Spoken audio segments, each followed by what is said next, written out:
At a very young age, I knew that achieving these certain milestones weren't going to fulfill me. And so even though my goal as a player was to win a championship, win a Super Bowl, I never was under the illusion that winning a Super Bowl was going to somehow end any issues or any problems that I had in life. Men are being lied to. You're told midlife is a time for crisis and struggle. In reality, it's a time to thrive. Welcome to the Midlife Male podcast, a show that stops focusing on the why and shows you how to start living life on your terms. Because your best days are still ahead. Welcome to this week's episode of the Midlife Male podcast. I am truly honored and grateful to have Troy Aikman joining me this week on the podcast. It's been a long time coming. We've been talking about having him on for a while, and here we are. Troy's a name that is synonymous with excellence on the football field and an equally profound figure off of it. He is a Super Bowl winner. He is a Hall of Famer. He is now the host of Monday Night Football. He is an entrepreneur with his new beer brand 8. And this was an opportunity to have a real conversation and dive into Troy's personal journey and explore the resilience and challenges that have shaped him beyond his public persona and the field.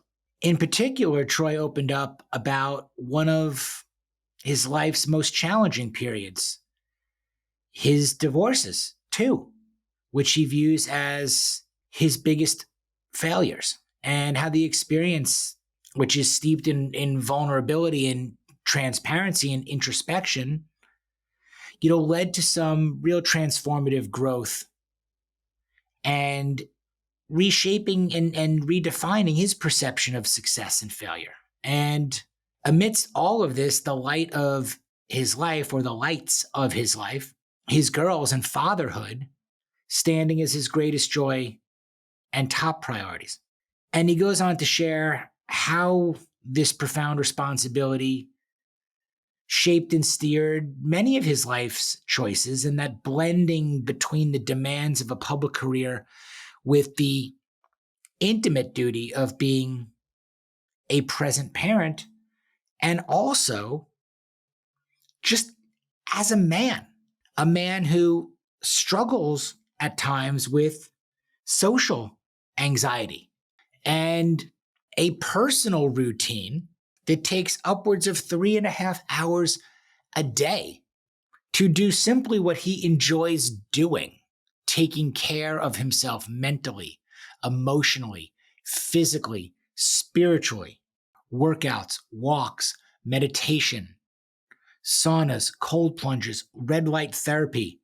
There's a lot more to Troy than meets the eye in his 50s and the next phase of his life. And this was an opportunity uniquely to peel back those layers, showcase the courage it takes to navigate struggles while being in the limelight, if you will, how he runs hot at times with his legendary competitive spirit and what's been a hallmark of his football career, and how that continues to drive him in new and positive ways in both business and in life. So enjoy this one.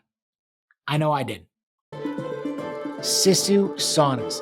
I am in my Sisu sauna pretty much every day of the week. I have the 2-person Eddie barrel model. They make multiple sizes. Whichever Sisu sauna you go with, rest assured, you are getting a quality product, a quality build, and quality performance. Cardiovascular health, autoimmune chronic pain and fatigue conditions, mental health, exercise performance and metabolism, detoxification. Those are 5 of the reasons I am in my Sisu sauna. And they work because when I get out of my Sisu sauna, I simply feel better, happier, and healthier. And you can too. Just go to sisulifestyle.com, use promo code MidlifeMale, and you'll save on your own Sisu sauna. All right, let's talk about the plunge. I love my plunge. This is a high quality, great looking, high performance cold plunge. It uses powerful cooling, filtration, and sanitation to give you a perfectly chilled, clean water experience with no ice needed. And look, I don't know who's going to tell you that they love sitting in freezing cold water. I'm not going to tell you that, but what I can tell you is that I love how I feel when I get out of sitting in cold water. So much so that it has become a daily habit. The Plunge is the best product that I have found out there for this experience. It is easy. You flip the lid. There is no ice needed. The chiller keeps the water set to exactly what temperature you want it at. I've had mine for years, and it is extremely low maintenance. If you are looking to maximize middle age, if you are looking to bring cold therapy into your life, and you should be, go get a plunge. Go to plunge.com, and when you're there, use promo code MidlifeMale and save. It is another week. It is another episode of the Midlife Male podcast. I am super excited. I have been looking forward to this for a very long time. Guys, joining me today on the show, Troy Aikman. Welcome. Greg, good to be on. Yeah, we've been trying to get together for a while now, so it's an honor to be on the show. Thank you. The honor is mine. And, one thing I actually like about things like this that take a while to put together is because over the last couple of years, as we've gotten to know each other a little bit, you're incredibly busy. Great guests, great guys doing amazing things should be hard to get, should be hard to pin down. And you're exceptionally active. And I really wanted to start there because, I think that, look, let's face it, I can't relate to being a Hall of Fame Super Bowl winning quarterback. But what's really interesting to me is I think as a man and as a father and as an athlete and the way entrepreneur, you actually are not only relatable in following you and getting to know it, but incredibly aspirational. So I wanted to dive in a little bit to your even daily routines right now. What do you do to keep yourself moving and at this pace? Well, thank you. It means a lot. I mean, it really does. The way you phrase that question with the compliments, Greg. I think probably a lot like yourself. I think my routine, my daily routine, has changed so much, and it's evolved to where we are now. And I've always worked out, of course, and then when I finished playing football. Guys usually go one of two ways. They either continue to work out or they let themselves go. I guess that's probably true of men in general when they age. But, so I've always made that a priority. I've always eaten well. My health and wellness has always been important to me. But as I've learned more, and I think it really, for the most part, got ramped up around COVID. I just knew that people were going to come out of COVID. Most people were going to come out of COVID in worse shape. I was determined to come out of COVID in the best shape of my life. And so I got really, really disciplined and dialed everything up a notch. And for those that knew me, they said, how can you possibly dial it up anymore? And yet I was able to do that. So my routines basically right now, to answer your question, is, first of all, I've made sleep an absolute priority. It's a non-negotiable with me. And so I'm typically in bed. Now, there are circumstances, one of them being on Monday Night Football. I don't get home till about 3 a.m. But typically, if I have nothing going on, no events I have to attend, I'm in bed at 8:30. I'm usually lights out by 9:30. I do some reading before I go to sleep. When I wake up, I don't set an alarm unless I absolutely have to be up at a certain time, just because I want to get as much sleep as I possibly can. With that said, I usually wake up about 6:30, and then I take a cold shower. I do some stretching. I meditate every morning, and then I get outside for some low-level sunlight, and then my day begins. After that, I do intermittent fasting, so I don't eat until noon. Whatever schedule I have, whatever meetings I have to attend, or various things, but at some point during the day or at night before I go to bed, I will do red light therapy, hyperbaric chamber, sauna, and cold plunge. I just don't, and that requires a lot of time. So I'm fortunate that my schedule is such that I'm afforded time, but it's a real commitment. But for me, it's worth it. Yeah, it sounds obviously it's a mindset. It's a lifestyle and it's a mindset. And you talked about the amount of time that this takes.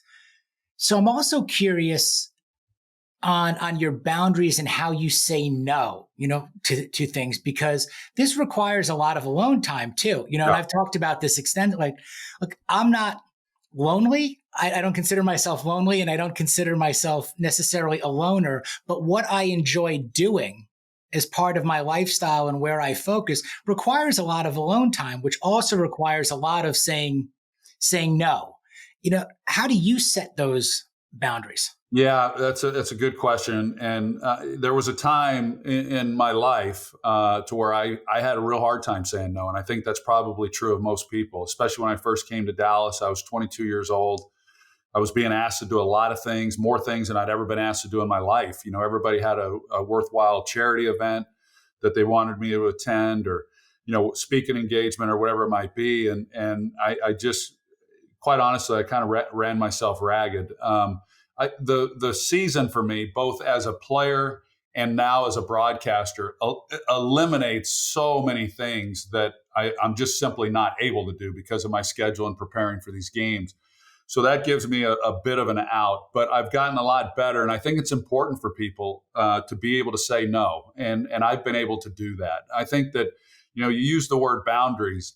I think people have learned more and more about what exactly boundaries mean and what they mean to themselves. And I've gotten better at establishing boundaries and making my health a priority. And if something just doesn't fit into that, I'm able to say no. And the important part of that, Greg, is that I'm able to say no without the guilt. And that's what I always struggled with. And I think through my meditation and through my mindfulness practice, it's allowed me an opportunity to give myself grace. I've always been a perfectionist. I've always wanted to do everything the right way.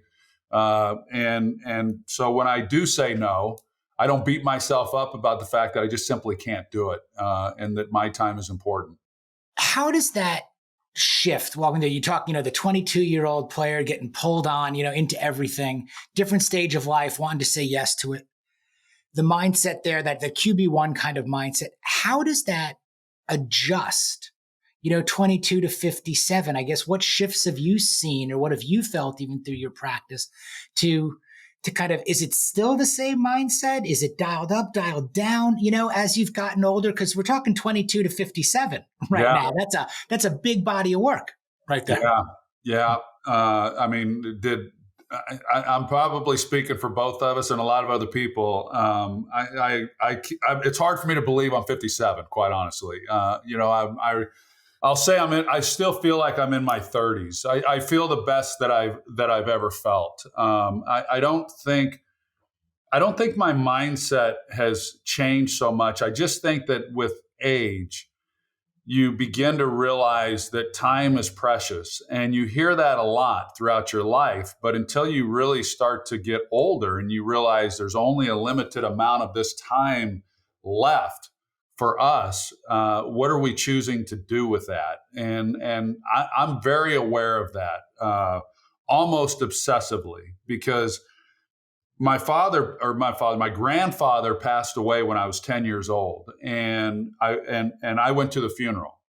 And my parents gave me and my sisters a choice as to whether or not we wanted to go. I went, my sisters did not. But being at that funeral and seeing this casket, it really caused me to take take a hard look at life and what happens, So I went through a period of depression at the age of 10 years old, and it lasted for several months. And it's the only time in my life I've had depression. But I've been acutely aware of death and our limited time, and I've become even more aware of it as I've gotten older. And so my life is really shaped with that premise, and trying to maximize it as best I can. Along with that, trying to make sure that my health span matches my lifespan, however many years that is. And that's another reason why I do all the things that I do to try to stay healthy. With that, how do you fight that mindset? It's like of the best years potentially being behind you or seeing them ahead. I mean, that's a deep one realization to come to, or feeling to come to at 10 years old. You know, I got mine at 17. When my father passed away, I was 17 and he was 47. So that number always stood out to me, that 47, you know, you have that awareness of death. You know, before that, I experienced no hardship, didn't understand, didn't get it. 47 was always that number that was going to be, I made it a day longer, not squander it. You know, you could either squander it and see your best days behind you, or wait a minute, I made it a day longer than even my father did. I want to pour some rocket fuel on it and see my best, my best days ahead.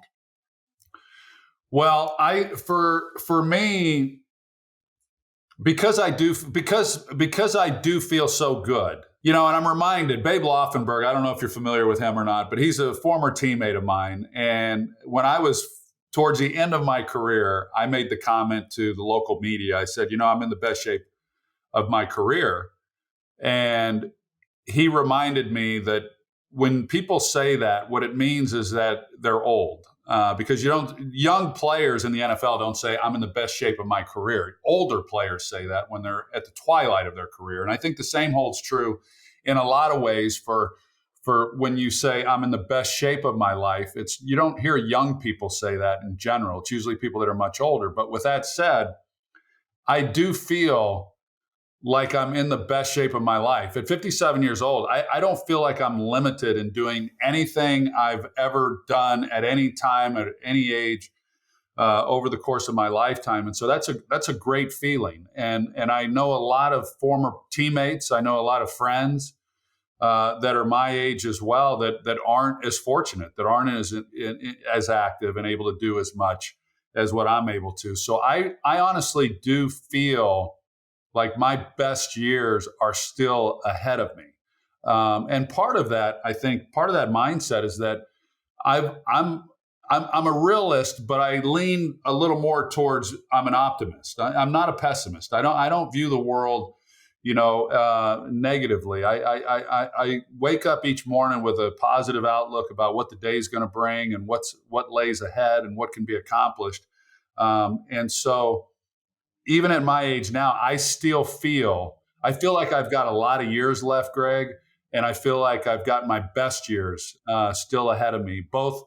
I'd say both professionally and personally. That some might say, "Wow, professionally, I mean, you've had quite a run, you know, with the Cowboys and 3 Super Bowls." And I would answer that by saying it really just depends on how you define it, because yeah, I was highly successful, and our teams were highly successful during my time with the Cowboys, and that means everything to me. That was the goal, to go win championships, and I was fortunate enough to have won 3 of them. I won't win another Super Bowl, and if that's the top of the mountain for people that are listening to this, then maybe I won't. Maybe my best years aren't ahead of me. But for me, that was a point in my life that was fantastic, and I loved it. And now my scoreboard's different. And I still feel that I'll get just as much satisfaction out of what lays ahead as I did from winning those Super Bowls back in my 20s. What's on that scorecard now? You know, I think what you're touching on is so important, that so often we tend to put these milestone moments on pedestals. It could be a championship. It could be building a company or selling a company. It could be whatever the pivotal moment is, writing the hit song, whatever it is for anybody. And very often, while these milestone moments are incredible if you achieve them, I've heard from a lot they don't always live. They don't live up. They don't last, and they don't live up in a lot of ways. And if you hang on to them, you know, again, as the pinnacle, and live kind of that way in the rearview mirror, or this is the best it's ever going to be, it could set you up for disappointment. And I'm curious about what's on the scorecard now. You know, one of the things that is always interesting to me, you know, as a man, we chase salary and title coming up, and we're supposed to follow this path. And you realize that could be a bit of an empty, again, existence when you get there. And you know this, and we've talked, like, I've shifted towards this more holistic view of what I think success looks like, certainly in middle age. And that's been my 6 F's of family and fitness and finance and food, nutrition and fashion and fun. And we've touched base on a number of these things, Yeah. back and forth.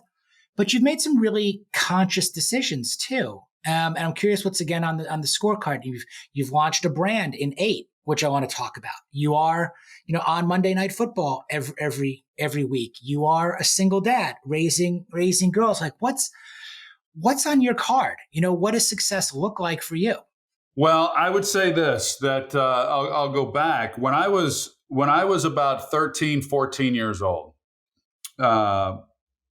I used to think, my girls have heard me tell this story. I've not shared it with many people, but I used to think that when you turned 16 years old and you could drive a car and you had your driver's license, like that was that nothing else in life there was never going to be another problem in life. You were never going to have another issue. You were never going to have another bad day. I mean, how could you?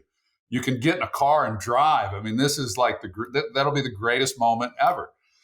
And then you turn 16 and you become a driver and you get your first car and you realize that, life isn't as easy as you thought it was going to be at 16. You still have challenges. And so at a very young age, I knew that achieving these certain milestones weren't going to fulfill me. And so even though my goal as a player was to win a championship, win a Super Bowl, I never was under the illusion that winning a Super Bowl was going to somehow end any issues or any problems that I had in life. So I've continued and I've gotten better at it. I think I've become more and more conscious of it as my meditation practice has furthered along, that now when I look at goals or even look at purchases for that matter, Greg, I really take a hard look as to why is this important? Why do I feel like I want it?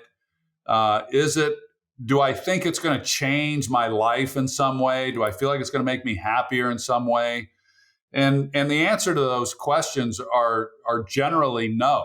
And so when I do things, I do them more because it's just simply something that I feel compelled to do. And with my career now in broadcasting, I mean, I thoroughly enjoy my broadcasting career. There was a time where I couldn't say that. And it was a while back, but I wasn't getting the satisfaction from it. And I don't know why there was a shift, but now I'm enjoying it. I've launched the beer, and that's kept me busy. And I'm doing it because I think more than any other reason, I just feel like I've got to have a challenge. I just feel like I'm a competitive guy by nature. When I first retired from football, I took up golf. I got down to a 3 handicap and was obsessed with it. And obsessed is not a great word. I've used that word a couple times. I'm not proud of that.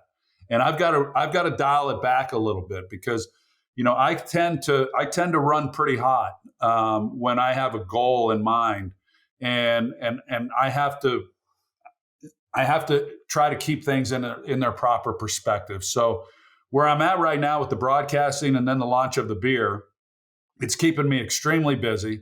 But I still feel, and I say this all the time, I still feel there's another frontier for me. And I think there always will be. I don't know that I'll ever sit back, even when I retire from broadcasting and whatever the future is for my beer company.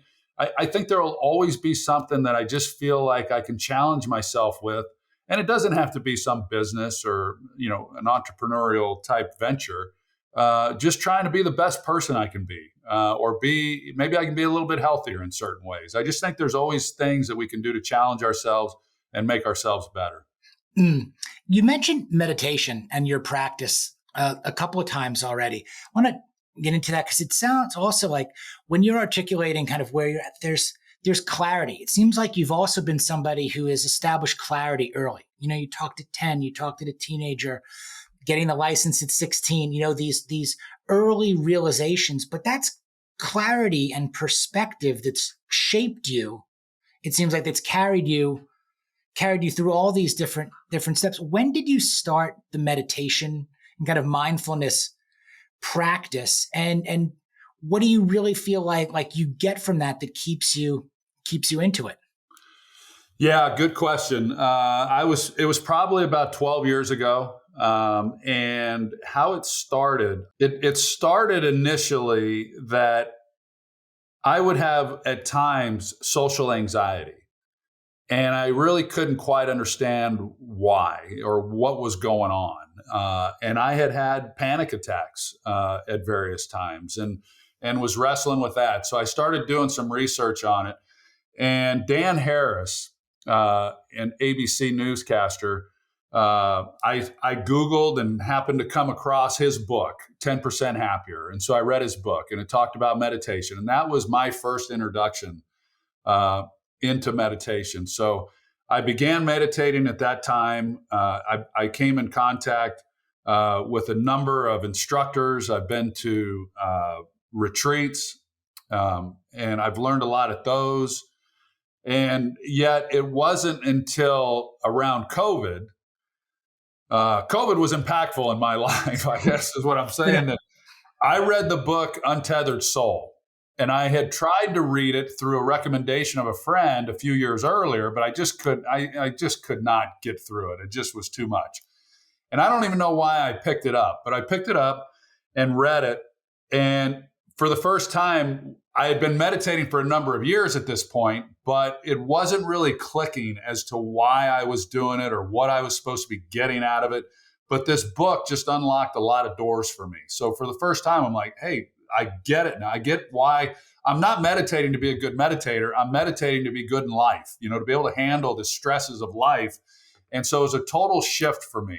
But the other part of my meditation practice and why it's been good for me is because there was always this thing inside of me that would always think, man, I've never been an unhappy person, but for what I've been able to achieve in my life, if you had told 10-year-old Troy, hey, by the time you're 30 years old, you will have won 3 Super Bowls, you'll be playing for the Dallas Cowboys, you'll be doing this and that, I would have said, man, my dreams have been realized. That's what I always wanted to be, was a professional athlete. And yet I didn't have this abundance of joy. I didn't wake up like, gosh, I mean, I'm the luckiest guy in the world. But I had friends who seemed to me that they were like that they were the happy ones. And I'm thinking, why aren't I? And so meditation kind of took me down a deeper path into that. And it's really helped me. I mean, I've had to work through we all have it. We all have childhood trauma. We all have things that we've got to kind of battle with and deal with. And this, I wish I'd uncovered a lot of these things in my 30s, but I was fortunate that I got to do it in my 50s. So I've been able to shed a lot of layers that have made, I'm a much lighter person than I've ever been. And I guess maybe that's why I feel as good as I feel as well, in addition to my, physical health.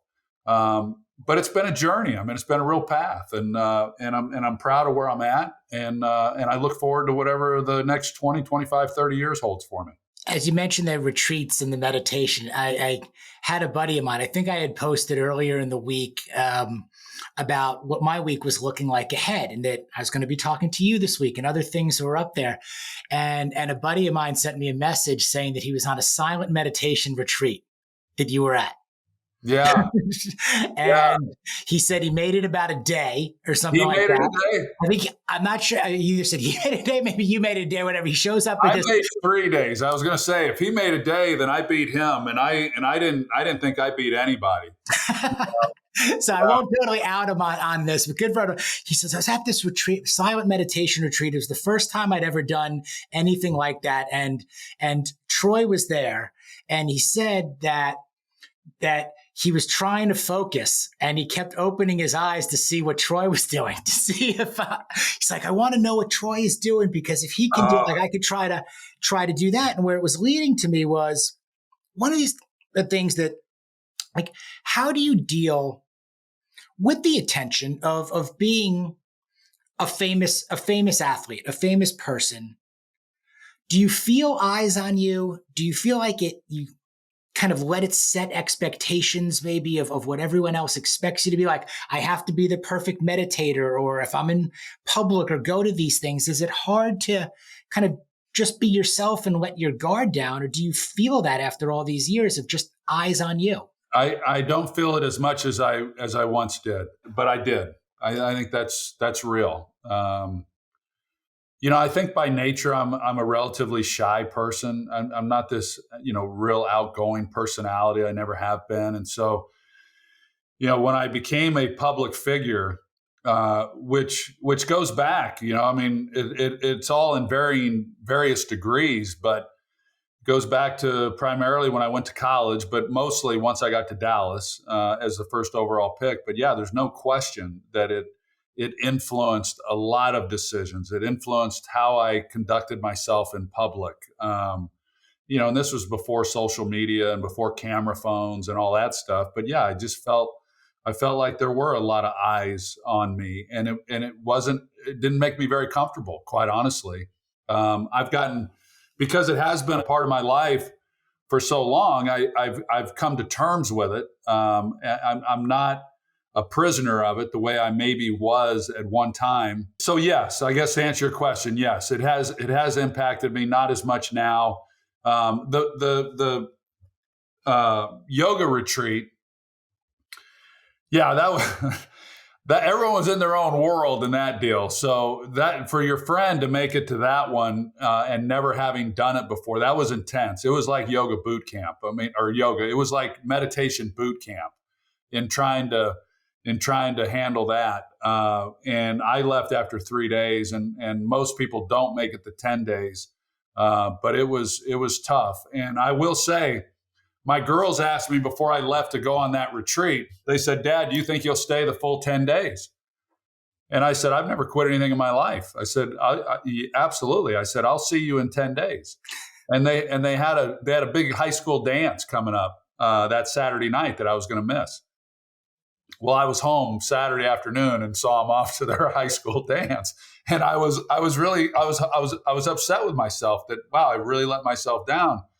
I reached out to some of these coaches, instructors, these gurus in meditation that had become friends, and I told them, I explained, there's so much grace in that world. I explained to them that, hey, I didn't make it. I left after 3 days, and they were great. They said the right things, and I haven't been back to a retreat since. That was my second one. I would like to go back and give it another try, but that's an intense one. I will say that. Something when you were talking, you said, okay, I made the commitment I was going to go to this. It should have been 10 days. I was going to miss the dance.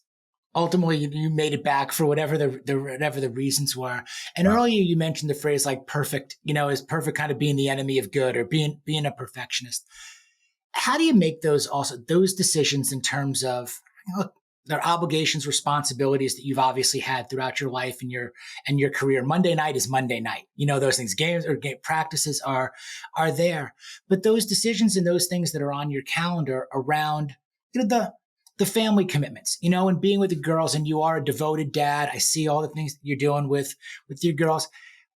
Walk me through maybe a little bit of your decision-making process between, like, I'm going to do this, but it's going to maybe keep me from here. But if I'm living and leading by example, is this a good thing that I'm setting? And do I need to be there, 100% of the time? And I'm just kind of going to this because I struggle with the same stuff with my two boys and go, okay, like we have a theory or a standard in our house. It's like, look, I'm going to make 80% of your games, or 80% of your big, but there is a margin that's built in there that for life, whether it's to earn a living, or commitments and things that come up, or just to be able to show you guys that we can't just drop everything all the time and be there. You got to do stuff on your own sometimes too, whether that's looking in the stands and we may not be there, or not see you off for everything. Those things are important too.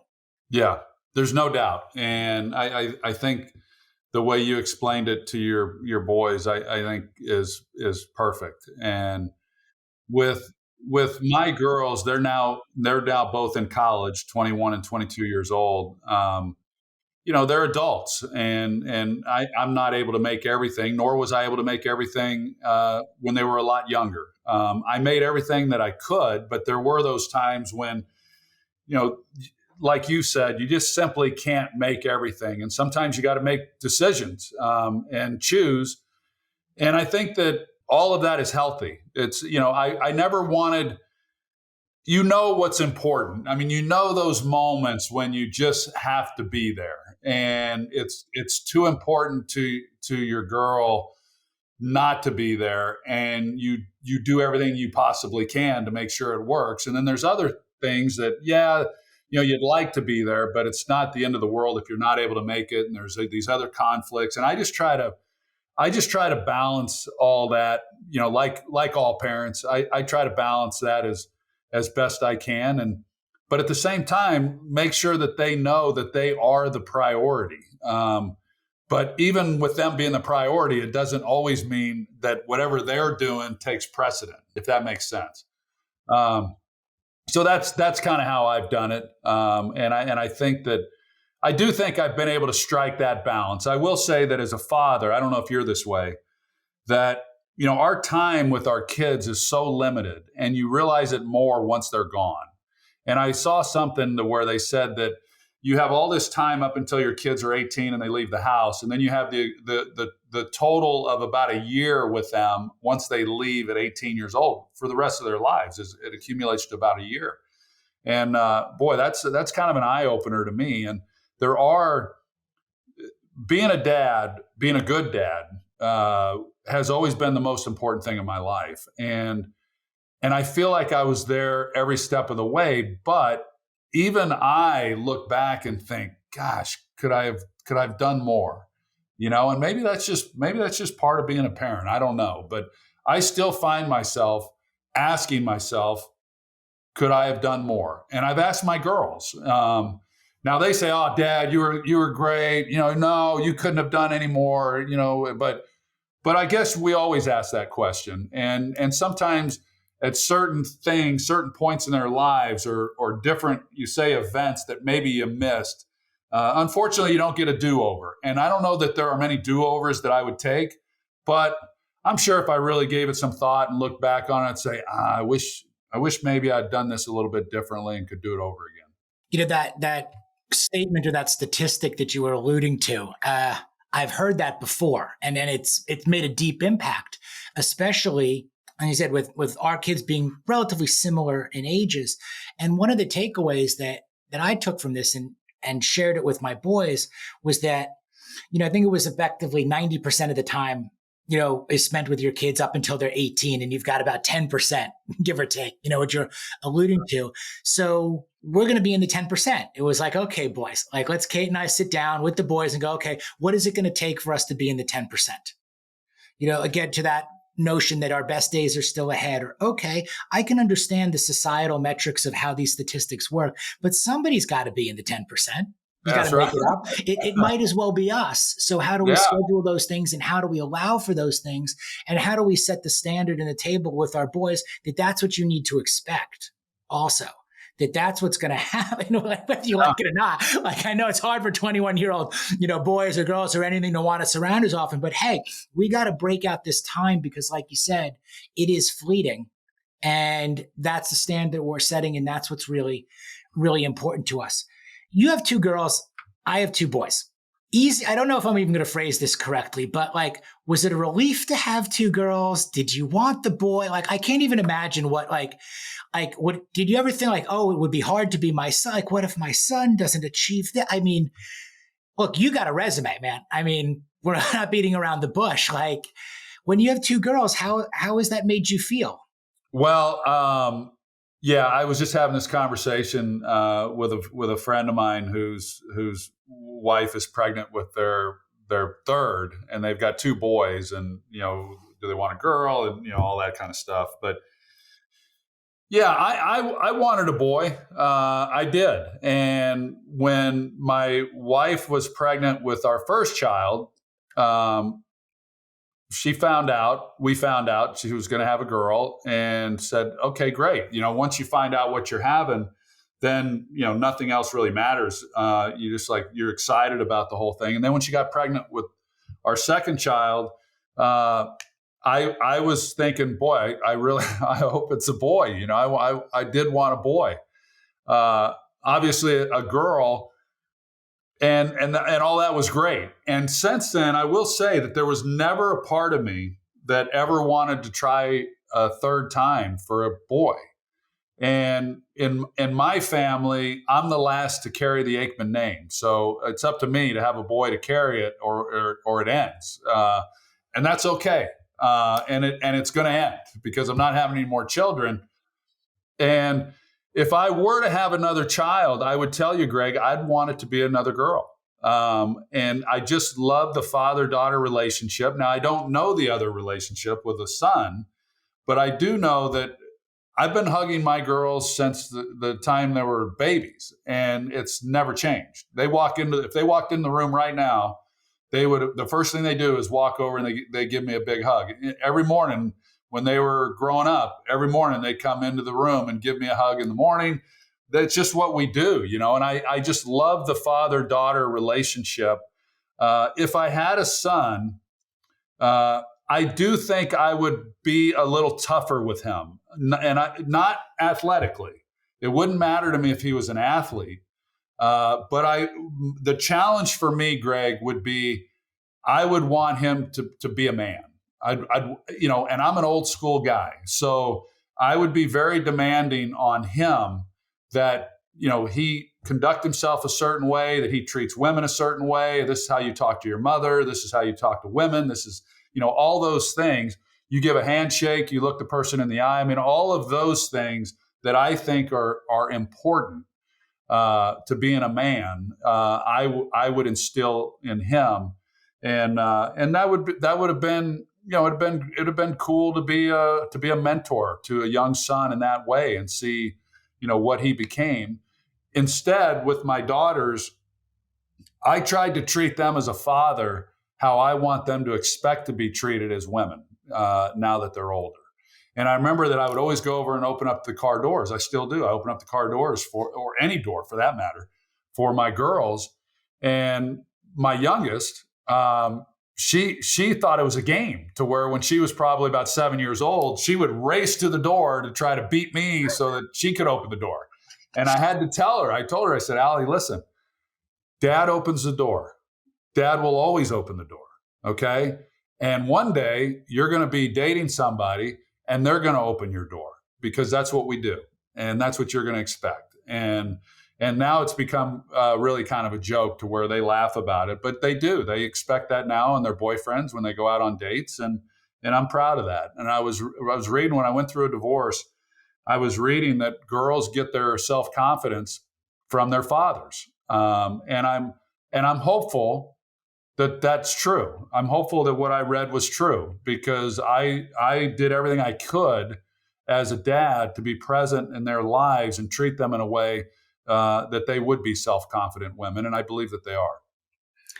Can we talk about divorce a little bit? Not to get into the details of the why, but the how. How do you move forward, and how do you know when it's not right? And then, how you deal with the judgment and speculation again in the public eye too. Well, I would say it's my biggest disappointment. It's my biggest failure, because it was what mattered most to me.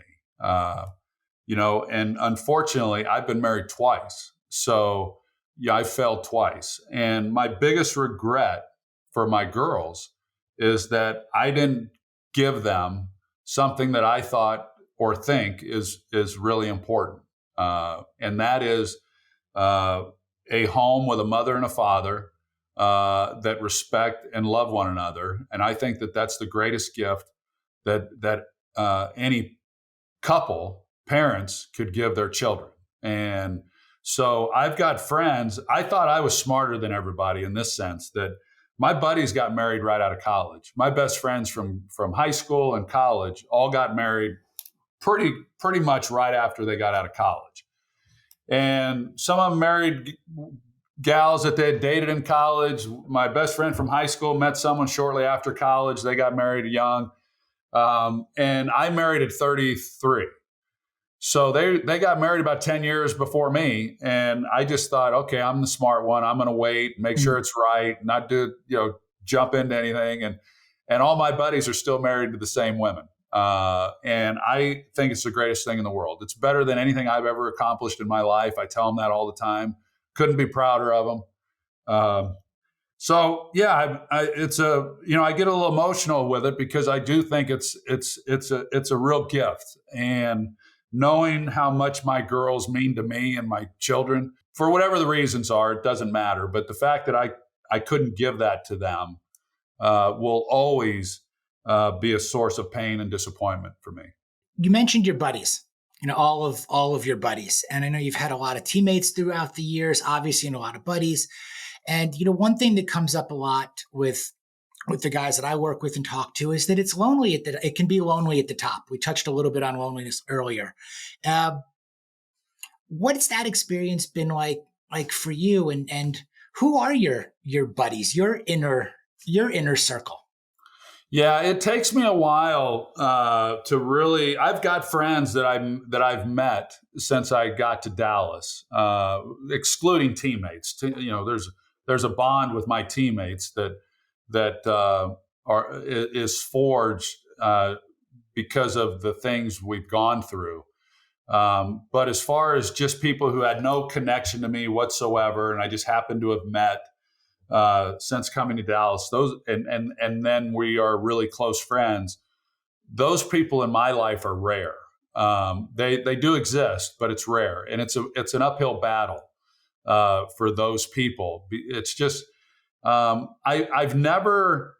got a lot of really great friends. And you mentioned it earlier that in order to have the health and do the things that we do, it requires a lot of alone time. And I need that. I need the alone time.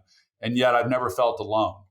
But my friends are, for the most part, people who have been in my life. My best friend, we've been best friends for 45 years, since I was 12 years old. He was one of the first people I met when I moved to Oklahoma from California. My college buddies, my roommates in college at UCLA and former teammates, when I got drafted by the Cowboys, they moved to Dallas with me. So they were here then. My best friend that I just spoke of, Darren, for 45 years, he moved to Dallas I've had this, I guess, cocoon of friendships that I've had for so long that it's my favorite thing outside of spending time with my girls is being with those buddies of mine that I've known for so many years. But with that said, I do have friends that go outside of that, but that's basically my friend group. Let's talk about 8 a little bit now, and the impetus behind launching a beer brand that's out there. I think it goes with being around with your buddies, and sitting around and whether it's after the game or golf or during or so on. And I'd like to talk a little bit about when you got kind of the idea, or the vision that this is something I want to do, and then taking that vision through execution, because everything about the brand is uniquely aligned, and I think very intentionally and purposefully, to who you are and your lifestyle. Not just the 8 and the logo and everything, but everything down to no shortcuts, no excuses, Right. All of these things that I think are very important, and that you've hit on in this conversation. But that's a heavy lift. Yeah. Okay, it's a heavy lift. It's one thing to be a consumer and say, I enjoy drinking beer. It's another thing to say, I want to go all in as a competitor and as a producer, and we're going to build something. Yeah, it is a heavy lift, and I went in with my eyes wide open as far as the challenge. And if you're going to get into the beer category, the light beer category is the most challenging. It's the most competitive. So, but I worked for a distributorship in college. I had become really close friends with a family in Dallas when I came to Dallas that owns several distributorships here in Texas. And I did a lot at their distributorship, sales meetings and things of that nature. So I kind of feel like I've been in the beer business. I also endorsed a brand on a national scale for a while. And so I've always been involved in the beer business in some capacity. But with that said, I met my partners through a mutual friend, and it just came up in conversation. We started talking about it, and I just thought that I like beer. I don't drink near as much beer as I used to, back in the day. Most people don't, but I just felt that it could be done better. It was during that time, like everything else that I've talked about in my life, where I just felt that, I'm on this path of health and wellness, and how can I better myself? And the beer, at first blush, you would say, well, that kind of contradicts then where you were heading. But for me, it really didn't, because I do believe in balance. And for me, balance is time with family and friends. And generally, when I'm somewhere, whether it's on vacation or on a Saturday night, enjoying my buddies at a concert, I enjoy a cold beer. And so I wanted to then make a beer that was the best for you beer on the market, and that then complemented the parts of my life that I was trying to improve upon. And that was really how it began. And I'm really proud of the brand. I'm proud of how far we've come. It is the best for you beer, bar none, on the market.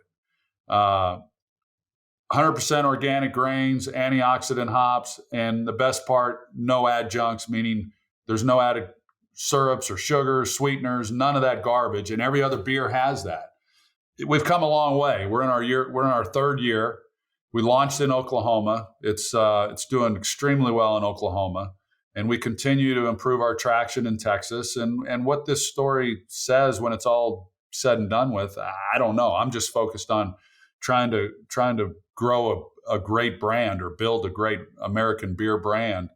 And so far, we're on the right track. And I think that, as far as, well, but why would you do it beyond what I've just said? I've just always wanted to do something outside of the sports category. And I feel like my broadcasting, as much as I've enjoyed it, as long as I've been doing it, I'm doing it because I won 3 Super Bowls. That's how I got to do it. Now I get to continue to do it because my bosses, fortunately, think I'm doing a decent enough job. But I've always, and I think Roger Staubach has been a big mentor to me in that regard. He started his real estate business, did great with it, and I've wanted to do something outside of sports as well. And this is it. And it's taken a lot of work, and it's been fun, but it's been challenging as well.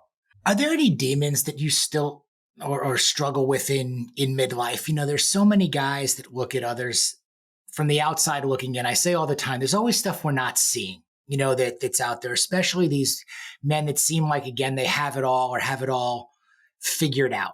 Are there any that you've had or that you've gone through that maybe look like, you could help others navigate, or say, okay, like this midlife thing,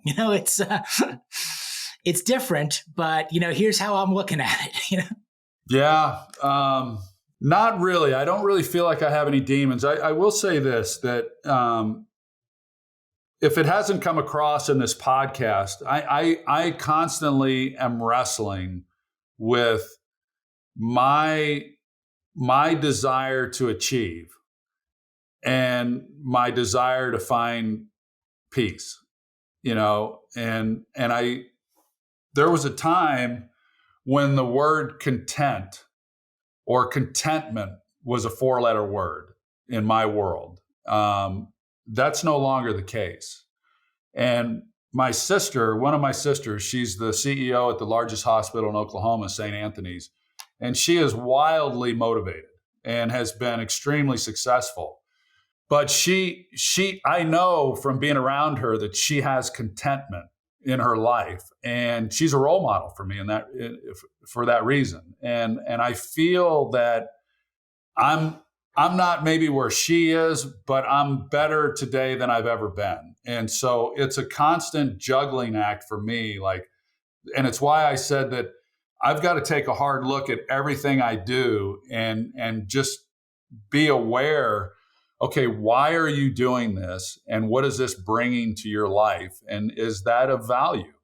Or would you be better served if you backed off and just relaxed? And that's hard. That's hard for me to do. Just being very candid, is to relax and pull back. So I guess I guess that's in that lies my demon, that I'm constantly battling and trying to figure out the best way to move forward.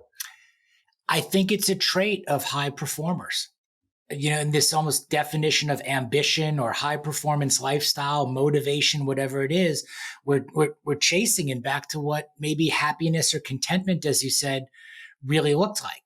Yeah. Most of the guys that reach out to me, it's not about more. It's about less. It's about, could they even do less? They're constantly pushing, constantly chasing. They've achieved so much. The greater challenge is, you said, to be able to take a step back and do I get to do this? Do I want to do this? Do I have to do this? What does that look like? Down there, is more necessarily better, but I'm always pulling, I feel this gravitational pull towards achieving more or doing more and filling this open space. And I don't think that's always necessarily the right choice in there. Right. Somewhere maybe in the middle. Yeah. Becomes that sweet spot. It's somewhere in the middle, because the beer, when I made the beer, for instance, I made the beer for the people who never settle, because those are the people who always inspired me. The doers are the ones. That's why I wrestled with broadcasting for a while, because broadcasters, all we do is talk. We don't do, we just talk. And I've never wanted to be one of those on the sidelines, weighing in on those that are participating in the action. So it's always been those that are motivated, that get up and have a purpose, and have a passion for being their best, whatever that is to them. I admire those people. And so that's the yin and the yang for me. I'm an achiever, and I want to go. But I have to ask myself, why am I doing that? Is that ego driven? And I've learned that anytime ego plays a role in decisions, they're usually not good decisions. And so I try to be honest with why I'm doing the things that I'm doing. What's important to me? What do I want my life to look like 10, 15, 20 years down the road? What do you want it to look like 10, 15 years down the road? Where are you? What are you doing? What are you doing for fun? Yeah, so like you, fun for me, what's worked for some is not work for me. And for me, fun is working out and being in shape. And, that I get enjoyment out of that. But to go a step further, that won't change. But I think that probably for me, I'm not going to broadcast forever.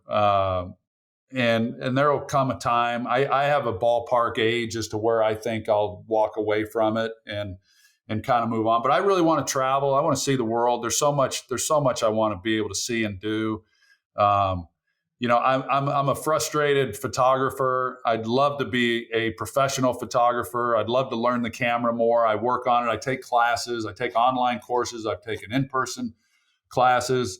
I would love to travel the world with a camera, and take photos and do that. To me, that would be a great life. But time will tell. But that's what I see at some point down the road. What do you listen to? You mentioned concerts a bunch. I know you're a music guy too. Like what's on rotation? I like classic. I like country music. I'm a big country music fan. Classic rock is big. I'm going to Stagecoach this year. I just finalized my trip, and I've never been, so I'm really excited about that. I'm not a huge music guy. I don't go to a ton of concerts, but the people that I enjoy, King George Strait has always been my favorite.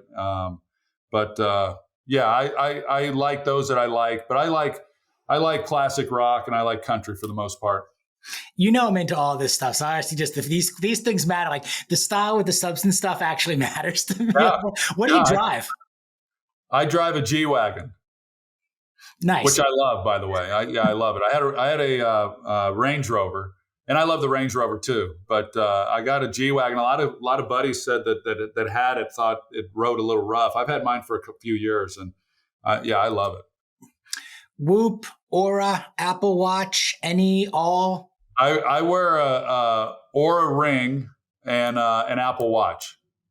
Yes, and I've got an 8 sleep bed. I'm not endorsing them, although I think they're fantastic. I don't get paid. I have no affiliation with the brand, but I at one time I didn't care what my sleeping measurements were, or whatever the diagnostics said as to how I slept. I knew if I woke up and if I slept good or not. But then I've gotten more into it. The 8 sleep bed actually keeps track of that. The Aura Ring obviously does as well. The watch does. I don't wear a watch when I go to sleep. But I don't know which one reads it the most accurately, because whenever I look at all of them, they all read something different. So, but yeah, I'm an Aura Ring guy for the most part. Saunas and plunges. You're big into this stuff too. Yes. Infrared, traditional, both. I had traditional, and then I switched to an infrared. I kept hearing it, but I've also got a red light therapy panel, so I do that as well. And then the cold plunge. I've got the Renew Therapy cold plunge, which I love. What do you keep it at? No endorsement for them either. I love their product. What do you keep it at? How cold? I need to say like 37, since the colder everyone kind of is like, oh yeah, that's awesome. I kept it at 40 degrees for the longest time. And then I read that, and I don't know if this is accurate or not. Maybe you probably know more about it than I do. It said that anywhere between 45 and 50 is just as efficient and does what you want it to do. So I bumped mine up to 45. So I've done the exact same. Kate didn't want to get anywhere near it at 39 or 40. Yeah. And that was a tough sell to get her even to consider going in at all. And I read the exact same thing. So we bumped ours to 45. And similarly on the sauna, I've heard that 180, 190 is also the sweet spot. So I've taken that down from saying, okay, I don't need to, push this 200 plus, taking it down in there as well. Once again, the middle sun ends up being the sweet spot. There's only so much extreme we really need. Yeah, and I'll tell you, that 5 degrees in the cold plunge, that's a big difference. Makes a huge difference. Every second counts in that, and every degree counts. That's right. In that. All in your routines, how long does this take you per day? Call it morning, evening, all in, hour day, 2 hour day. I mean, what's the general number? I'd say 3 to 3.5 hours. And that's, that's the hyperbaric chamber for an hour. I do the sauna for 30 minutes. I do the red light therapy for 30 minutes. That's 2 hours. I go on my morning walk, that's 20 minutes. I lift, I do cardio. And then I, like, when I get done here, I'll go on a 2-hour walk. So I'll get, 15,000, 18,000 steps in as well. So do you multitask in that at all? Meaning, like, do you do the walk and talk? Like, sometimes I'll schedule calls and do that, or you? Yes, absolutely. Yeah. I had a big call yesterday and I went on a walk, and I scheduled it so I could just knock it out while I was on my walk. So yeah, I definitely do. You find that helpful? What's that? Meaning, like, the walk, meaning, like, I actually find that I schedule my most challenging calls or certain things that maybe sometimes I don't want to do right either after my workout, or if I throw the weight vest on and go on the walk, because I'm just tougher to beat. Yes. I feel like it. Like, I feel like I'm confident. I'm wearing what I want to wear. I'm physical. Yes. Like, okay, I can take on that harder conversation. Yeah, I can relate to that. I had a pretty challenging call yesterday that I knew was going to be challenging, and I scheduled it when I knew I was going to have time to be out on a walk, and it helped. It just helped me get in the right frame of mind in order to be ready for it. And I will say this, Greg, that my schedule is not the same during the football season. because then like most people who listen to this, they've got time constraints. They're working 9 to 5 or whatever their hours are. For me, right now in the off season, I've got time. Some days more than others, but I just like when I was younger, even now, if I'm traveling and I got a full day of travel and my flight's at 8 o'clock, I'll get up especially early to get my workout in before I have to catch the flight. And I've always adjusted whatever I'm doing. I never compromise on a lot of things, but then I just adjust in order to make it all fit. I think that's the discipline and lifestyle aspect, one that comes across. And then the second thing that you mentioned there that I think is key for people to take away is that balance looks like a lot of different things. We tend to overestimate again what we can do in a day, underestimate sometimes what we can do in a year, and that in season versus out of season. When my kids were younger, I was talking to a guy this morning. When my kids were younger, it was Little League and basketball and soccer and music classes, whatever it is. It's different at 51 with a 17-year-old and a 20-year-old. One's away at college and one gets up and drives himself to school. So, balance looks a lot different, at different times of our life. But I think overall, if we set those standards and we have what it is that we enjoy doing and we don't beat ourselves up, you mentioned grace a couple of times here too. If we miss a day, or, hey, now's the time I got to prioritize broadcasting, and now's the time I get to travel, and now I can double down on my health or my fitness, not totally get off track in season, but hey, it's not maybe exactly where I'll take it to when we get off season or when the kids go off to school. So I think it's an important perspective to point out. It's always there. It still sits in our. Yeah. And I think that, like we've talked about, there are things that you have to do. Your job, obviously, being one, but we all have the same amount of hours in a day, and you just figure out what are your priorities, and what my priorities are doesn't mean that my priorities are right or that someone else's are wrong. It's just what you've got to define. But if you can't point to what your priorities are, then you find yourself wandering anyway. But I think that's the important part is figuring out what matters most, and then organizing your life in a way that prioritizes those things that matter most.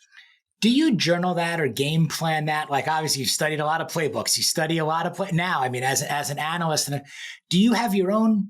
Do you write down your own operating system or your own game plan?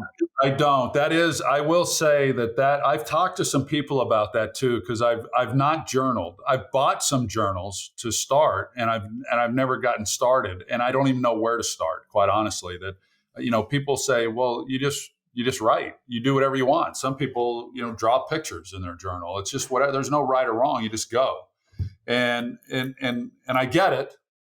But I can't. But I haven't found out how to get going yet. I just kind of find myself staring at a blank sheet of paper and not really writing, and because the benefits from it, I hear are just enormous, and so I really want to get into the habit of doing it. I do have an app that pops up in the morning and then at night. And it asks, like, what are you grateful for today? And so I have done that. I don't do it as consistently as I should, but at least that, and I go back, and it's interesting when I look back, I've had it for several years. I look back on some of my entries and I go, oh man, wow, that brings back some memories, but I need to do it. I really do. And I know that you're a big writer and like to put everything on paper. And I think there's a lot to be said for that, because I do think that subconsciously, even if you're just writing your goals, I think those are powerful exercises.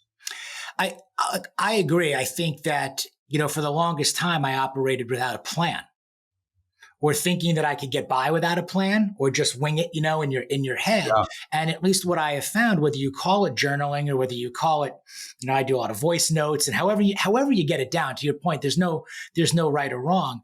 There is something to waking up and having something and having a plan to say, okay, I can follow this.